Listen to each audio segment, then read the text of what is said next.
Good morning mga ka-agri. Okay, for today's video, isi-share ko sa inyo yung komposisyon ng feeds na pinapakain natin sa ating mga alagang manok at pabo dyan sa likod bahay. Okay. So, ito, kung makita nyo, pinakamalaking portion, ito yung ginchop or ginayat na dahon ng Madrid de Agua at saka kangkong.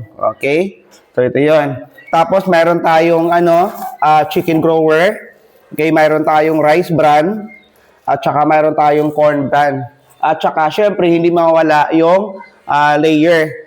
Kasi yung mga alaga natin, halo-halo na yan. Mayroon tayong pinapalaki at mayroon ding mga nangingitlog. Kaya yung composition ng feeds natin ay halo-halo na rin. Okay, so ito yung pinakamalaking portion, yung dahon ng Madrid de Agua at saka kangkong. So ang ginagawa natin, isang takal lang na ganito. So hindi ko na tinitimbang. Okay, mayroon akong takalan na ganyan, isang takal na ganyan. Okay, so dalawang takal na rice bran. Okay. Then dalawang takal din na na corn bran para makatipid tayo. O yan. At saka isang takal lang na layer. O yan. Ayan. So, ganyan lang. Okay? Minsan, pag mayroon tayong yung sapal ng niyog, so pwede rin yung gagamitin or panghalo.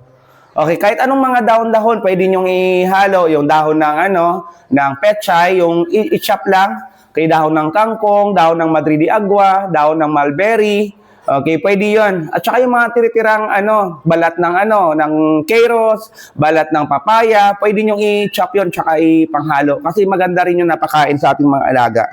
So, ang next na gagawin, haluin lang 'yan. Okay, ganyan.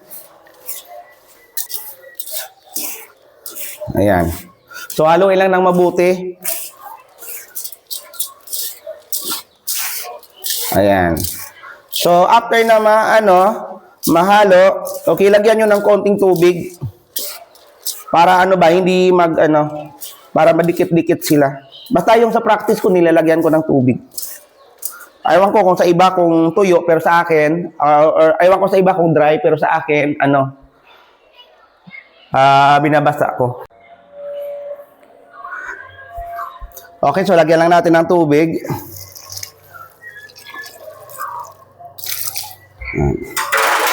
Tapos haluin uli. So ayan, haluin lang na mabuti. Huwag naman kontrolin nyo lang, huwag masyadong basa, hindi naman tuyo. Yung purpose lang naman dito is kapag nabasa kasi maganda yung o madaling lunukin ng alaga natin yung pagkain, at saka pangalawa is hindi magkalat yung yung pagkain kapag basa siya. Okay.